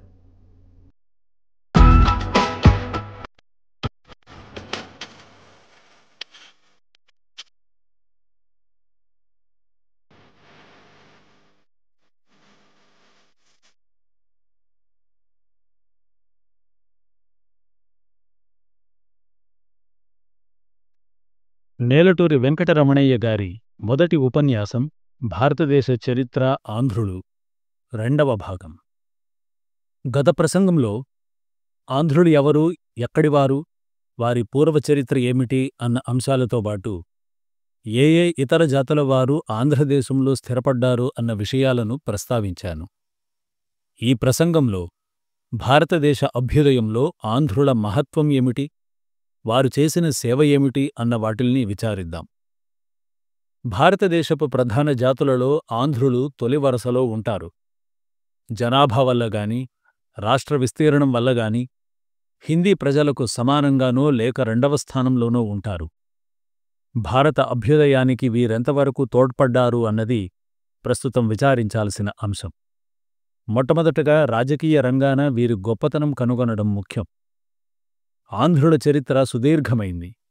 సంగ్రహంగానైనా వారి మహత్కార్యాలను అన్నింటినీ ఇక్కడ వర్ణించడానికి అవకాశం లేదు కాబట్టి ప్రధాన కార్యాలను కొన్నింటిని పేర్కొని తృప్తిపడాల్సిందే. ఆంధ్రులు సామ్రాజ్య నిర్మాతలు. ప్రాచీన మధ్యకాలాల్లో హిందూ యుగాల్లో వెలసిన 2 సామ్రాజ్యాలకు వీరే కర్తలు. ఇందులో మొదటిది శాతవాహన సామ్రాజ్యం. శాతవాహనులు ఆంధ్రులలోని ఒక తెగవారని ఇంతకు ముందే చెప్పాను. బళ్ళారి, కర్నూలు మండలాల్లోని శాతవాహన రాష్ట్రం వీరికి ఆయువు పట్టు. మౌర్య సామ్రాజ్యం అంతరించిన తరువాత వీరిలో బ్రహ్మముఖుడైన శ్రీముఖుడు ఆంధ్రజాతులనన్నింటినీ ఏకీకరణం చేసి దక్షిణాపథాన్నంతా ఒక్క ఏలుబడి క్రిందకు తెచ్చాడు. అతని తరువాత ఆంధ్రులు మగధను సాధించారు. సకల భారతావనికి సామ్రాజ్యపీఠమైన పాటలీపుత్రాన్ని ఆక్రమించుకుని కొంతకాలం పాలించారు. గౌతమీపుత్ర శాతకర్ణి కాలంలో ఆంధ్ర సామ్రాజ్యం పశ్చిమ ఉత్తర దిక్కుల్లోని సౌరాష్ట్ర, మాళవ ప్రాంతాల నుండి దక్షిణాన కొల్లడం వరకు వ్యాపించి ఉండింది. దాదాపు 400 ఏండ్లకాలం శాతవాహన వంశస్థులు దక్షిణాపథాన్ని పాలించారు. వారి ఏలుబడి గురించి మనకు తెలిసిన విషయాలు స్వల్పమే. రాజులు తమ కీర్తిని ప్రకటించుకోవడానికని శాసనాలను వ్రాయించే ఆచారం అప్పుడప్పుడే వాడుకలోకి వచ్చింది. శాతవాహన రాజుల శాసనాలు చాలా తక్కువ సంఖ్యలో ఉండడం వల్ల వాటి నుండి వారి చరిత్ర సంపూర్ణంగా తెలియడం లేదు. ఆంధ్రుల ఆనాటి పట్టణాలు ఎన్నో తెలంగాణ భూగర్భంలో దాగి ఉన్నాయి. వీటిని త్రవ్వి పరిశీలిస్తేగాని ఆంధ్రుల చరిత్ర చక్కగా తెలుసుకోవడానికి అనుకూలపడదు. అంతవరకు ఇప్పటివరకు లభించిన అంశాలతోనే తృప్తిపడాలి. శాతవాహనులు హిందూ స్వాతంత్రాన్ని నిలబెట్టి సనాతన హిందూ ధర్మాన్ని కాపాడారు. వీరి కాలాన శక, యవన, పార్థివ మొదలైన ఇతర జాతుల వారు ఎందరో హిందూ దేశంలోకి ప్రవేశించారు. సౌరాష్ట్ర, మాళవ మొదలైన ప్రాంతాలను ఆక్రమించుకున్నారు. ముఖ్యంగా మాళవసీమలో ఒక శకరాజ్యం ఏర్పడింది. దాని రాజధాని ఉజ్జయిని. ఈ శకవంశస్థులు క్షాత్రప, మహాక్షాత్రప అనే బిరుదాలను ధరించారు. కనుక వీరికి క్షాత్రపరాజులు అని పేరు కలిగింది. గౌతమిపుత్ర శ్రీ శాతకర్ణి ఈ క్షాత్రపులను ఓడించాడు. వర్ణసంకరం కానివ్వకుండా హిందూ సంఘాన్ని కాపాడాడు. శక, యవన మొదలైన అన్యజాతుల వారు కాలక్రమంలో హిందూ ధర్మాన్ని స్వీకరించి భారతీయుల్లో కలిసిపోయారు. ఇందుకు ఉదాహరణ గౌతమిపుత్ర శాతకర్ణి కుమారుడైన ఇమ్మడి పులుమాయి ఓటమి. ఇతను మహాక్షాత్రపుడైన రుద్రాముడి చేతిలో ఓడిపోయాడు. కాని ఈ పరాజయం వల్ల హిందూ సంఘానికి ఎలాంటి ఆపద రాలేదు. క్షాత్రపులు స్వతంత్రులైన ఆంధ్రులతో స్నేహం చేశారు. రుద్రదాముడు తన కుమార్తెను పులుమాయికి ఇచ్చి పెండ్లి చేసి సంధి చేసుకున్నాడు. ఆంధ్ర శాతవాహన రాజుల కాలంలో సముద్ర వ్యాపారం అభివృద్ధి చెందింది. తూర్పు సముద్రంలోని యవ, సువర్ణ, రమణక ద్వీపాలకు రాకపోకలు మొదలయ్యాయి. గుణాఢ్యుడు తాను వ్రాసిన బృహత్కథలో ఈ ద్వీపాలతో ఆ కాలంలో జరుగుతున్న వ్యాపారాల గురించి వివరాలు చక్కగా వర్ణించాడు. ఈ గ్రంథం ప్రకారం యవ, సువర్ణ, రమణక మొదలైన ద్వీపాలలో హిందూ దేశంలో ఉన్నట్టే వర్ణ, ఆశ్రమ ధర్మాలను అక్కడి ప్రజలు కూడా పాటించేవారని తెలుస్తుంది. అలానే శివుడు, విష్ణువు మొదలైన హిందూ దేవతల ఆలయాలు కూడా అక్కడ ఉండేవి. కాంబోజా, యవ, సువర్ణ ద్వీపాలలో దొరికిన శాసనాల ద్వారా అక్కడి ఆలయ శిథిలాల వల్ల గుణాఢ్యుడు రాసిన వివరాలు కల్పిత కథలు కావని తేటతెల్లమవుతోంది. ఇలా శాతవాహన యుగంలో అప్పటి హిందూ ప్రజలు వలసలు చేపట్టి తూర్పు సముద్రపు ద్వీపాలలో స్థిరనివాసం ఏర్పరుచుకున్నారు. అక్కడ హిందూ ధర్మాన్ని, సంస్కృతిని నెలకొల్పారు. ఇలా వలసపోయిన హిందువుల్లో ఎక్కువ శాతం కర్ణాటక, ఆంధ్ర ప్రజలే అనడానికి కొన్ని ఆధారాలు ఉన్నాయి. ఈ ద్వీపాలను పాలించిన ప్రభువులు తమ శాసనాల్లో శక సంవత్సరాలని ఉపయోగించారు. ఉత్తర భారతదేశంలో విక్రమశకం, దక్షిణ భారతంలో శాలివాహన శకం వాడుకలో ఉన్న శకాలు. మరీ ముఖ్యంగా ఆంధ్ర, కర్ణాటక ప్రాంతాల్లో శాలివాహన శక సంవత్సరాలను వ్రాయడమే ఆచారం. ఇతర కాలక్రమాల్ని వ్రాసే పద్ధతి ఈ ప్రాంతాల్లో లేదు. తూర్పు సముద్రపు ద్వీపాలలోని ప్రభువులు కూడా ఈ తెలుగు, కన్నడ ఆచారం ప్రకారమే శక సంవత్సరాలనే వాడారు. కనుక వలసపోయిన ప్రజల్లో ఆంధ్ర, కర్ణాటకుల జనసంఖ్యనే ఎక్కువ అని మనం అనుకోవచ్చును. ఆంధ్రుల్లో కాళింగులు సముద్ర వ్యాపారం నడపడంలోనూ, వలస రాజ్యాల్లో స్థిరనివాసం ఏర్పరచుకోవడంలోనూ ముందంజలో ఉండేవారని అనిపిస్తుంది. కళింగాధిపతిని గూర్చి మహాకవి కాళిదాసు తన రఘువంశంలో అసౌ మహేంద్రాద్రి సమానసారం పతిర్మహేంద్రస్య మహోదధిశ్చ అని వర్ణించాడు. మహోదధికి పతి అని అనడం వల్ల మహేంద్రగిరిపై ఇతనికి అధికారం ఎలాగ ఉండిందో అలానే మహాసముద్రం మీద కూడా కళింగరాజుకు అధికారం ఉండిందని అర్థం. కళింగాధిపతికి నావికాదళం ఉండేదని, దాని ద్వారా అతను సముద్రంపై ఆధిపత్యాన్ని కలిగి ఉండేవాడని మనం ఊహించవచ్చు. అలానే యవద్వీపంలో ప్రాచీన చైనా చరిత్రకారులు, గ్రంథకర్తలు కూడా కళింగ రాజ్యాన్ని తమ రచనల్లో పేర్కొన్నారు. మలయ, కాంబోజ దేశాలవారు అక్కడి హిందువులను కళింగులు అని పిలిచేవారు. కాబట్టి తూర్పు సముద్ర ద్వీపాలలో వలస రాజ్యాలను నిర్మించి హిందూ సంస్కృతిని నెలకొల్పడంలో కాళింగులు ప్రాముఖ్యతను వహించారని మనం దృఢంగా చెప్పవచ్చు. ఆంధ్రులు నిర్మించిన రెండవ సామ్రాజ్యం విజయనగరం. ఈ సామ్రాజ్య ప్రాముఖ్యతను తెలపడానికి ముందు ఒక విశేషాన్ని వివరించాల్సి ఉంది. ఆంధ్ర శాతవాహన సామ్రాజ్యం ఎలా పుట్టిందో తెలియదు, తెలుసుకోవడానికి సాధ్యం కావడం లేదు కూడా. ఆ కాలం గురించి మనకు గల జ్ఞానం అత్యల్పం. విజయనగర సామ్రాజ్యం మొట్టమొదటి ఆంధ్ర జాతీయోద్యమ ఫలం. భారతీయ భావప్రపంచంలో జాతి వివేకం అన్నది మొట్టమొదటిసారిగా మహారాష్ట్ర దేశంలో శివాజీ రూపంలో పెల్లుబుకింది అని మనం చరిత్రలో చదువుతున్నాం. ఇందులో నిజమెంత అని పరిశీలించడానికి కూడా మనం ధైర్యం చెయ్యడం లేదు. ఎందుకంటే మన విద్యాగురువులైన బ్రిటిషు వాళ్లు మనకు ఉగ్గుపాలతో త్రాగించిన ఉపదేశం ఇదే. భారతీయులందరికీ విశ్వాసపాత్రమైన గాథ ఇది. కాని నలుగురు నవ్విపోయినా, విక్కిరించినా నిజాన్ని చెప్పవలసిన బాధ్యత ప్రతి పరిశోధకుని మీద ఉంది. వాస్తవాన్ని విచారించి చూస్తే భరతఖండంలో మనకు తెలిసినంత వరకు మొట్టమొదటి జాతీయోద్యమం ఆంధ్రదేశంలో సామాన్య శకం 14వ శతాబ్దం 2వ భాగంలో ప్రారంభమైంది. ఢిల్లీ మహమ్మదీయ సుల్తానుల ధాటికి తట్టుకోలేక దక్షిణ భారత హిందూ రాజ్యాలన్నీ కూడా కూలిపోయాయి. మొదట దేవగిరి యాదవ రాజ్యం 1315–16 మధ్యన అంతరించింది. కాకతీయ పాండ్య సామ్రాజ్యాలు 1323లో అంతరించాయి. కంపిలి రాజ్యం 1326లో ముస్లిముల చేతికి చిక్కింది. ఆ సంవత్సరంలోనే హొయసళ 3వ వీరబళ్ళాల దేవుడు ఢిల్లీ సుల్తాను శరణు కోరి కప్పం కట్టాడు. దీంతో ఆ సేతు హిమాచల పర్యంతం సమస్త భారత భూమండలం ఢిల్లీ మహమ్మదీయ సామ్రాజ్యంలోకి చేరిపోయింది. హిందూ స్వాతంత్రం అస్తమించసాగింది. హిందూ ధర్మానికి ముప్పు వాటిల్లింది. ముఖ్యంగా ఆంధ్రభూమిలో ప్రజలు దిక్కుతోచగా భయభ్రాంతులయ్యారు.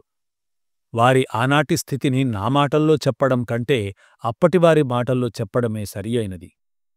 ప్రతాపరుద్ర తిగ్మాంశౌ లోకాంతర తిరోహితే తురుష్కాంధతమిశ్రేణ సమాక్రాంతం మహీతలం ప్రతాపరుద్రేణ పరంపరాస్తో రిపూనధర్మో యవనాన్గతోను నోచేద్గతేస్మిన్ యవనై సహైవ కథం నిరాబాధ సుఖం జుజురుంభే ద్విజాతయస్యా జితకర్మబంధా భగ్నాశ్చ దేవ ప్రతిమాస్సమస్తాః విద్వద్వరిష్టైశ్చిరకాలభుక్తా సర్వేప్యపాహారిషదాగ్రహారాః అత్తే కర్షణలాభే పాపైర్యవనైర్బలాత్కారాత్ దీనాదీనకుటుంబాః కృషీవలా నాశమాపన్నా. అన్వేషి సూచన. ఈ సంస్కృత పద్యాల అర్థం కోసం మేం చేసిన ప్రోలయ నాయకుడు అనే లఘుచిత్రాన్ని చూడండి. ఆ లఘుచిత్రం లింక్ ఈ వీడియో డిస్క్రిప్షన్లో ఇచ్చా. ఇప్పుడు మళ్ళీ నేలటూరి వారి ప్రసంగంలోకి వెళదాం. ఇలా చెప్పరాని బాధల పాలైన ప్రజలు కష్టాల నుండి విముక్తులవడం వింత కాదు.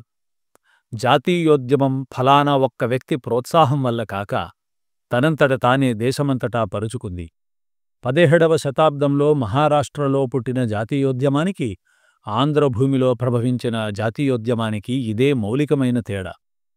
మహారాష్ట్ర జాతీయోద్యమం శివాజీ ఒక్కనిపై ఆధారపడి ఉండింది. 14వ శతాబ్దంలో వచ్చిన ఆంధ్ర జాతీయోద్యమానికి సర్వ ఆంధ్ర ప్రజానీకం కారణమయ్యింది. మహమ్మదీయుల్ని పారద్రోలి స్వరాజ్యాన్ని మళ్లీ స్థాపించినా గాని తమకు తమ ధర్మానికి సంస్కృతికి సంరక్షణ ఉండదని ఆనాటి తెలుగువారు గ్రహించారు. అదే పరమధర్మమని భావించారు. ఆనాటి ఆలోచనల్ని అనుసరించి ఈ ధర్మానికి 3 ప్రధాన చిహ్నాలు: దేవతలు, బ్రాహ్మణులు, గోవులు. ఇప్పటివారికి ఇవి నచ్చకపోవచ్చును. కాని అప్పటివారి ప్రగాఢ విశ్వాసమంతా ఈ మూడింటిపైనే ఉండింది. అందువల్ల ప్రజల మద్దతును కోరిన ప్రతి నాయకుడు దేవ, బ్రాహ్మణ, గో సంరక్షణకు కంకణం కట్టుకున్నాడు. మీకు ఓపిక ఉంటే వెలమ, రెడ్డి, నాయక ప్రభువుల శాసనాలను చదవండి. నేను చెప్పిన అంశం మీకే స్పష్టంగా అర్థమవుతుంది.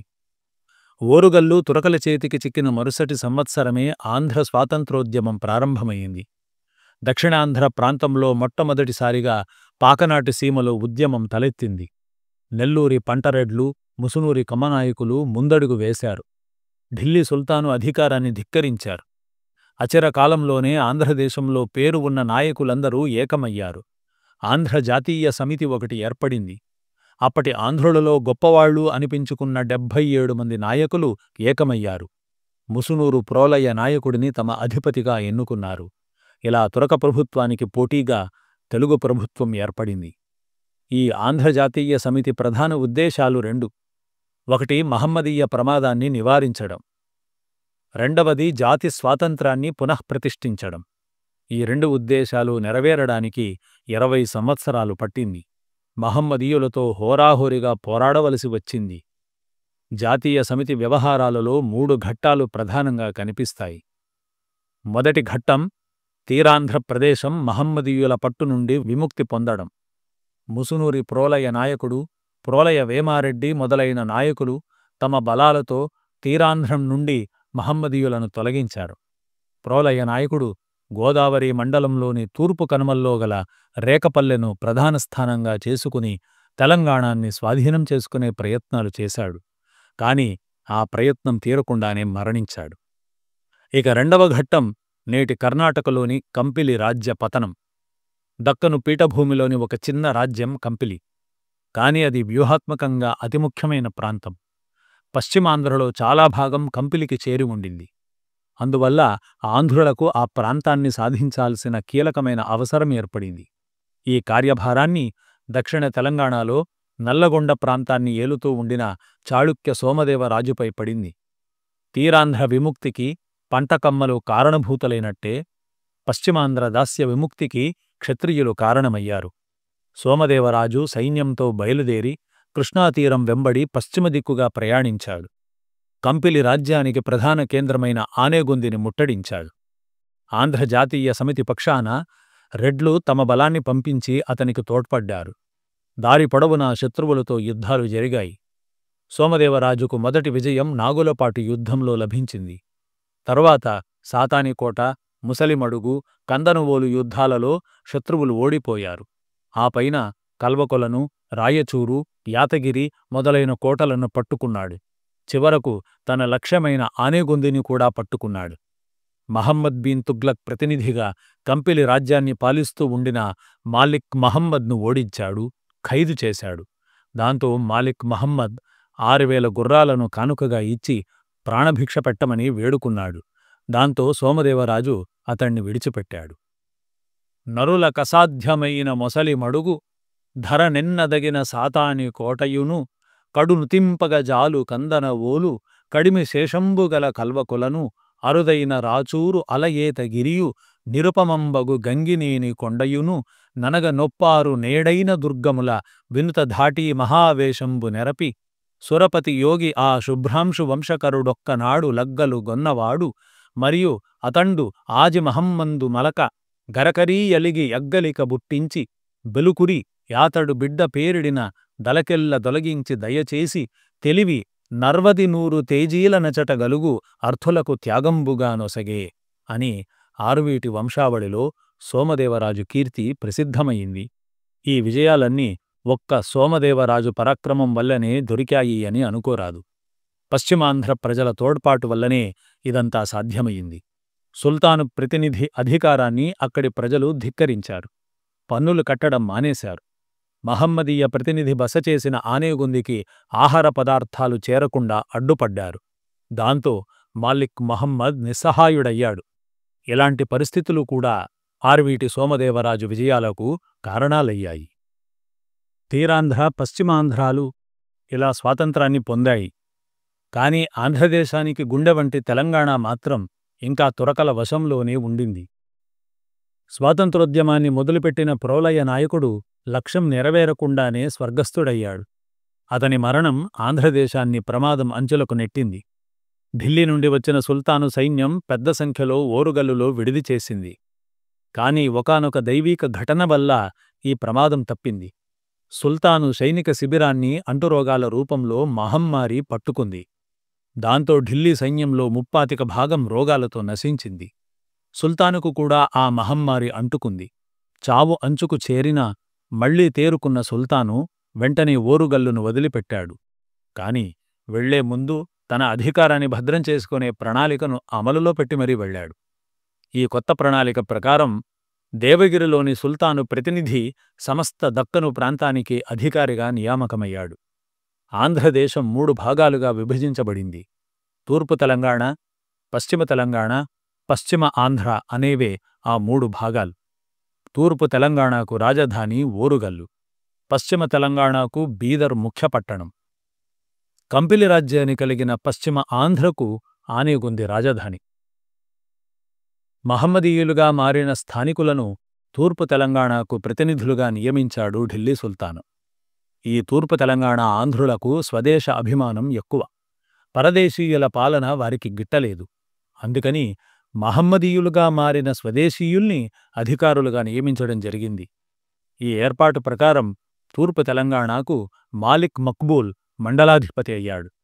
కంపిలి రాజ్యానికి సంగమ వంశీయులైన హరిహర, బుక్కలు పాలకులయ్యారు. మాలిక్ మక్బూల్ హిందూ పేరు కన్నా. ఇతడు ప్రతాపరుద్రుని సుప్రసిద్ధ దండనాయకుల్లో ఒకడు. ఓరుగల్లు పతనమైనప్పుడు ప్రతాపరుద్రునితో బాటు ఇతన్ని కూడా తురకలు ఢిల్లీకి పట్టుకుపోయారు. మార్గమధ్యంలో నర్మదా తీరంలో ప్రతాపరుద్రుడు స్వచ్ఛంద మరణం పొందిన తరువాత ఈ కన్నడు మహమ్మదీయ మతాన్ని స్వీకరించాడు. సుల్తాను ప్రేమకు పాత్రుడయ్యాడు. క్రమక్రమంగా వృద్ధిలోకి వచ్చాడు. సుల్తాన్ ఫిరోజు షా కాలానికి ఢిల్లీ సామ్రాజ్యానికే ప్రధానమంత్రి అయ్యాడు. ఖాన్ జహాన్ అనే బిరుదును పొందాడు. సుల్తాను తరపున సామ్రాజ్య పాలన నడిపించాడు. ఢిల్లీ సామ్రాజ్యంలో ఇంత గొప్ప పదవికి వచ్చి కీర్తిని పొందిన ఆంధ్రుడు ఇతడొక్కడే. నాగమ గన్నయే ఈ కన్ను అని నా అభిప్రాయం. హరిహర బుక్కల మహమ్మదీయ పేర్లు ఏమిటో తెలియడం లేదు. వారు మహమ్మదీయ మతాన్ని వదిలేసి హిందూ మతాన్ని మళ్లీ స్వీకరించినందువల్లనో ఏమో మహమ్మదీయ చరిత్రకారులు వీరి తురక పేర్లను చెప్పక ముర్తిదులు అని మాత్రమే చెప్పారు.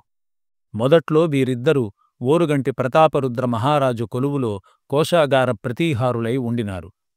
ఓరుగల్లు మహమ్మదీయుల వశమైనప్పుడు వీరు తప్పించుకుపోయి కుమ్మఠంలోని కంపిలి రాయడిని ఆశ్రయించారు.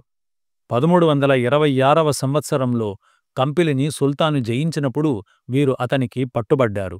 బలాత్కారంగా మహమ్మదీయ మతాన్ని పొందారు.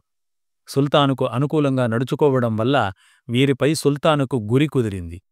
కంపిలిలో తన తరఫున అధికారాన్ని నడిపించేందుకు వీరే తగినవారు అని భావించి అక్కడ పాలకులుగా నియమించాడు. మహమ్మద్ బిన్ తుగ్లక్ ఇలా దక్కను ప్రాంతంపై తన అధికారాన్ని నిలుపుకునేందుకు కొత్త పద్ధతుల్ని అవలంబించాడు. కాని అతని కోరిక మాత్రం తీరలేదు. దీనికి ప్రధాన కారణాలున్నాయి.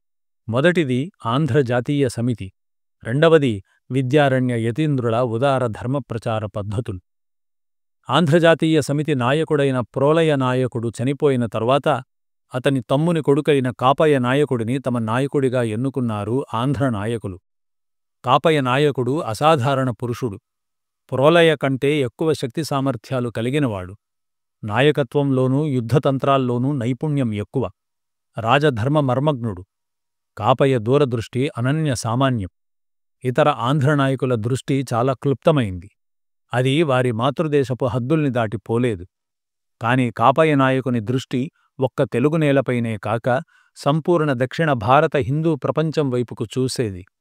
తురకలను ఆంధ్రదేశం నుండి సంపూర్ణంగా తరిమివేయాలంటే ఢిల్లీ సుల్తానుతో సుదీర్ఘకాలం యుద్ధం చెయ్యాల్సిందే.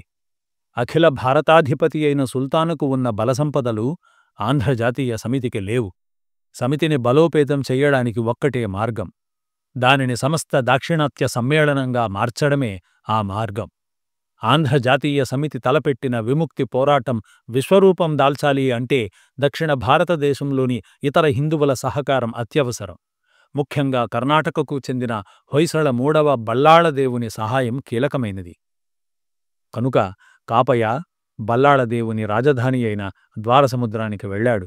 అతనితో సంధి కుదుర్చుకున్నాడు. వారి ఒప్పందం ప్రకారం మూడవ బల్లాళుడు దక్షిణ హిందూ నాయకుడయ్యాడు. ఆంధ్రదేశం నుండి తురకలను తరిమివేసేందుకు సైనిక సహాయం చెయ్యడానికి సిద్ధమయ్యాడు. ఆంధ్రదేశం విముక్తిని పొందాక కాపయ బల్లాళుడు ఇద్దరూ జంటగా ద్రవిడదేశంపై దండెత్తి అక్కడి హిందువులను తురకల పట్టు నుండి విడిపించాలని ప్రణాళికలు వేసుకున్నారు. అనుకున్న దాని ప్రకారం బల్లాళుడు తన సైన్యాన్ని ఆంధ్రదేశానికి పంపాడు. తెలుగు నాయకులు, కర్ణాట సైన్యం కాపయ నేతృత్వంలో కలిసికట్టుగా పోరాడాయి. మహమ్మదీయులు ఓడిపోయారు. మాలిక్ మక్బూల్ తెలంగాణలో నిలువలేక కాలికి బుద్ధి చెప్పాడు. ఢిల్లీకి పారిపోయి మళ్లీ ఈ వైపుకు తిరిగి చూడలేదు. ఆ తరువాత ప్రణాళిక ప్రకారం కాపయ సైన్యాలు బల్లాళుడితో చేరి అతని నాయకత్వంలో ద్రవిడ ప్రాంతాలను చుట్టుముట్టాయి. అక్కడి తురక సైన్యాలను తరిమికొట్టాయి. స్థానికుడైన వెండ్రుంకొండ శంభువరాయుడిని అధిపతిని చేశాడు బల్లాళుడు. ఆపై కాపయ నాయకుడు ఆంధ్రదేశానికి తిరిగి వచ్చేశాడు. చోళ పాండ్య రాజ్యాలలో ఇంకా మిగిలిన తురకలను తరిమే బాధ్యతను బల్లాళుడు తీసుకున్నాడు. ఇప్పుడు కంపిలి వైపుకు తిరుగుతాం. హరిహర బుక్కలు కంపిలికి చేరిన వెంటనే వారికి దక్షిణ భారత సమ్మేళన నాయకులకు మధ్య కొంత పోరాటం జరిగింది. బల్లాళుని నేతృత్వంలోని సమిష్టి సైన్యాన్ని జయించడం ఈ అన్నదమ్ములకు అసాధ్యమైంది. వరుస పరాజయాలు ఎదురయ్యాయి. తప్పించుకుని తిరుగుతూ పంపాక్షేత్రానికి వచ్చారు. అక్కడ తపస్సు చేస్తుండిన విద్యారణ్య మహామునీశ్వరుని దర్శనమయ్యింది. స్వామివారికి ఈ సోదరులపై అనుగ్రహం కలిగింది. వారికి ధర్మోపదేశం చేసి పితృపైతామహమైన సనాతన హిందూ ధర్మం పట్ల వారికి మరింత అవగాహనను కలిగించారు ఆ మహనీయుడు. కృష్ణానదీ తీరం మొదలు రామసేతువు వరకు విస్తరించిన ఈ విశాల దేశం విరూపాక్షుని కాణాచి అని, అది విధర్మీయుల చేతుల్లోకి చిక్కడం తగదని, విముక్తి పోరాటాన్ని సాగించడమే ధర్మమని ఆయన ఉపదేశించారు. విముక్తి తరువాత మీరే ఈ సమస్త దక్షిణ దేశాధీశులు కాగలరని ఆశీర్వదించారు. అంతేకాదు, విరూపాక్షస్వామి శ్రీభండారం నుండి తగినంత ధనాన్ని ఇచ్చి స్వరాష్ట్ర సంపాదనకై ఆ అన్నదమ్ముల్ని నడిపించారు విద్యారణ్యులవారు. ఆ తరువాత దాక్షిణాత్య జాతీయ సైన్యంతో జరిగిన పోరాటంలో హరిహర బుక్కలు విజయం సాధించారు. తురకలను పారద్రోళిన బల్లాళుని చేతికి చిక్కిన కంపిలి రాజ్యం ఇప్పుడు హరిహర బుక్కల వశమైంది. తమ ఈ విజయానికి సూచకంగా 1336వ సంవత్సరంలో తుంగభద్రా నది దక్షిణ తీరాన విరూపాక్షస్వామి ఆలయానికి ఒక పక్కగా విజయనగరమనే కొత్త పట్టణానికి పునాదులు వేశారు. ఈ విజయనగరానికే విద్యారణ్యస్వామి పేరున విద్యానగరం అనే మరో పేరు కూడా కలిగింది. ఈ పట్టణం పేరుతోనే మహాసామ్రాజ్యం నిర్మాణమయ్యింది. 300 ఏండ్లకు పైగా హిందూ స్వాతంత్రలక్ష్మికి పుట్టినిల్లై అలరారింది. విజయనగర సామ్రాజ్యానికి 1342వ సంవత్సరంలో శుక్రదశ మొదలైంది. ఆ సంవత్సరంలో జరిగిన తిరుచినాపల్లి యుద్ధంలో 3వ బల్లాళుడు తురకల చేతికి చిక్కాడు. వారు అతన్ని చాలా ఘోరంగా చంపారు. ఇతని కొడుకైన 4వ బల్లాళుడికి శక్తి సామర్థ్యాలు తక్కువ. వరుస యుద్ధాల వల్ల సైన్యం పలుచనబడింది. కోశాగారంలో డబ్బుకు కొరత ఉంది.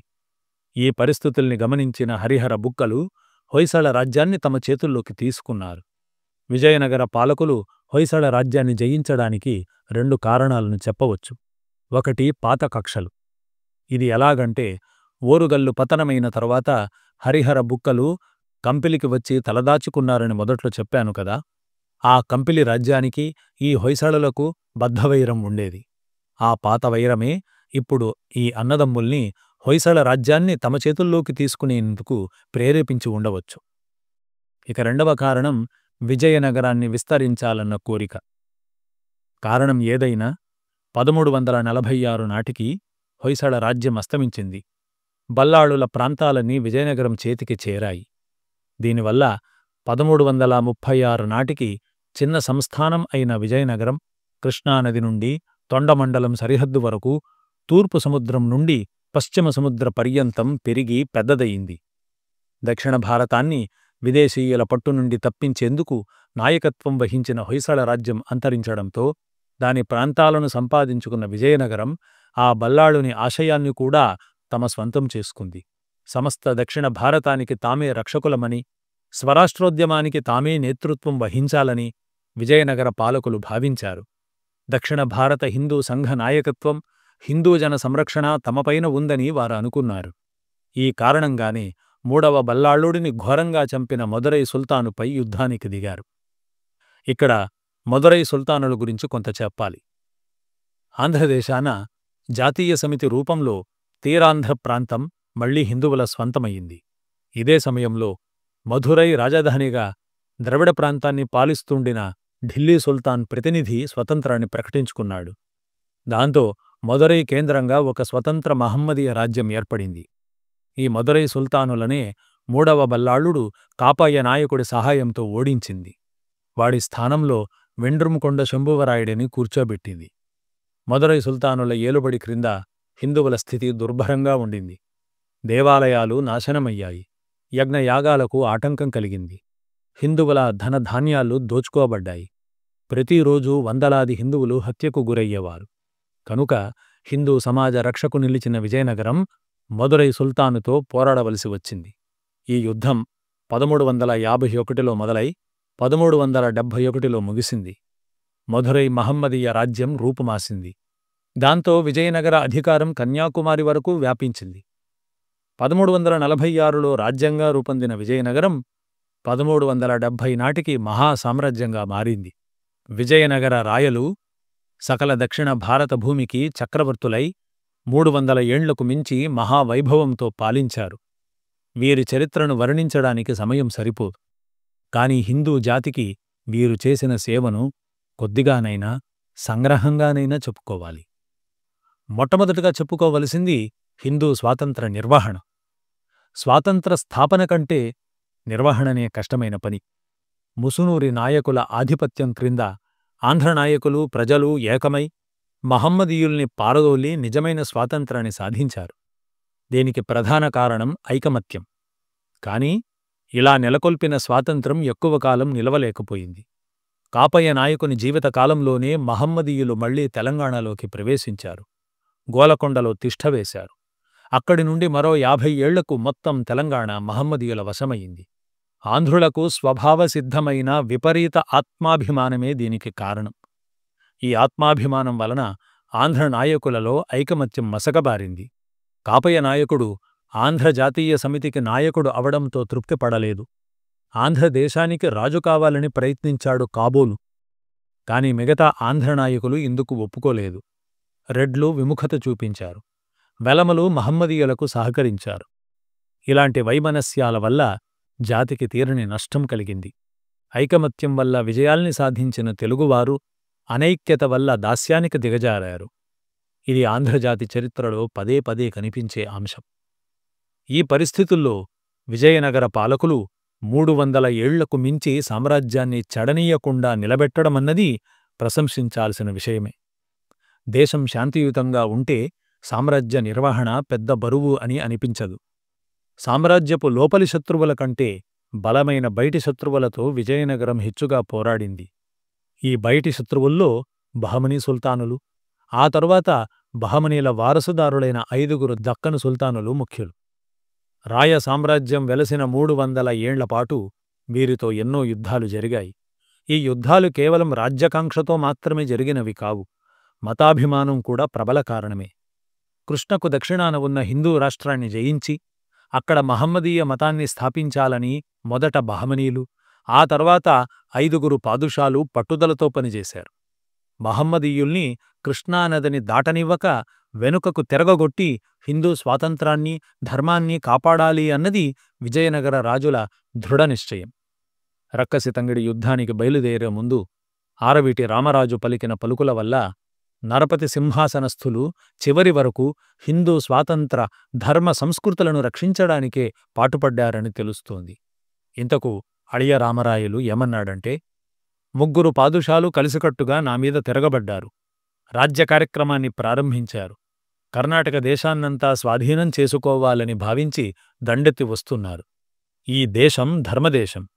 ఈ ధర్మ సంస్థాపన దేవబ్రాహ్మణుల పాలికి వచ్చింది. దేవస్థానాలు, పుణ్యక్షేత్రాలు, విద్యావంతులు కలిగిన సింహాసనం మీద వారి అధికారం ఎందుకు నడవాలి? విరూపాక్షుని అనుగ్రహం వల్ల, కులదేవతల ప్రసాదం వల్ల బలానికి, ధనానికి ఎలాంటి లోపం లేదు. అందువల్ల సమస్త సైన్యంతో తరలి వెళ్లి శత్రువులను పొడిచి నాశనం చేస్తాను. ఇది అళయరామరాయల మాటలు. ఇలాంటి దృఢనిశ్చయం కలవారు కనుకనే విజయనగర నరపతి సార్వభౌములు అంత దీర్ఘకాలం మహమ్మదీయులతో ప్రతిఘటించి పోరాడారు.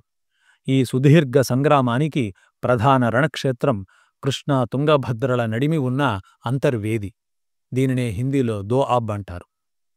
ఇక్కడ కర్ణాటాంధ్ర ద్రావిడ రక్తాలు మహమ్మదీయ రక్తంతో కలిసి ఏరులై పారాయి. ఈ కృష్ణా తుంగభద్రల అంతర్వేది పుణ్యభూమి, దక్షిణ భారత కురుక్షేత్రం, దాక్షిణాత్యులందరికీ పుణ్యస్థానం. ఇక్కడ తురకలతో పోరాడి విజయనగర నరపతి సార్వభౌములు సనాతన ధర్మాన్ని చిరస్థాయిగా చేశారు. దక్షిణాపథం నేడు ఉత్తర హిందూస్థానం కంటే స్వచ్ఛంగా ఉన్నది అంటే దానికి కారణం విజయనగరం. ఇలా అని ఎందరో చెబుతారు. ఇందులో వాస్తవముంది.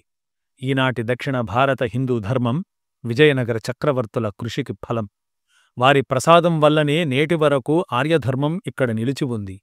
ఇదే విజయనగర సామ్రాజ్యం సమస్త భరతఖండానికి చేసిన మేలు. అయితే ఇక్కడ ఇంకొక విశేషమైన అంశాన్ని తెలుసుకోవాలి. విజయనగర చక్రవర్తులు ఆంధ్రజాతిని దక్షిణ భారత మూలమూలలకు ప్రసరింపచేశారు. కర్ణాటకకు వెళ్ళండి, ద్రవిడ, చోళ, పాండ్య దేశాలకు వెళ్ళండి, కొచ్చి, తిరువనంతపురం మొదలైన రాజ్యాలకు వెళ్ళండి. ఎక్కడకు వెళ్ళినా తెలుగువారు కనబడతారు. వారు లేని ప్రాంతాలే లేవు. ఈ తెలుగువారు ఉద్యోగం కోసమో వ్యాపారం కోసమో తాత్కాలికంగా ఆ ప్రాంతాలకు వచ్చినవారు కారు. వారు అక్కడివారే, స్థానికులే. వీరి సంఖ్య లక్షల్లో ఉంటుంది. వీరు రాయల యుగంలో ఆయా ప్రాంతాలకు వెళ్లారు. అక్కడే స్థిరపడ్డారు. వీరి వల్ల జాతుల కలయిక, సంస్కృతుల సమ్మేళనం కొంతవరకు జరిగింది. ఈ అంశాన్ని విడిగా వివరిస్తాను. ఇంతటితో నా మొదటి ఉపన్యాసాన్ని ముగిస్తున్నాను. ఇప్పటికే చాలా చెప్పాను. మీకు ఓపిక తగ్గి ఉండవచ్చు. కానీ గోల్కొండ రాజధానిగా ఆంధ్రదేశాన్ని పాలించిన కుతుబ్ షాహీ సుల్తానుల గురించి కొంత చెప్పవలసిన ఆవశ్యకత ఉంది. ఇక్కడ కొంత ఆక్షేపం ఎవరికైనా కలగవచ్చు. కుతుబ్ షాహీలు జాతి చేత తుర్కీలు, మతం చేత మహమ్మదీయులు, సంస్కృతి చేత పర్షియన్లు. కాబట్టి ఆంధ్రుల గొప్పతనాన్ని వివరించే ఈ ఉపన్యాసంలో వారి ప్రశంసకు అవకాశం లేదని ఎవరైనా అభిప్రాయపడవచ్చు.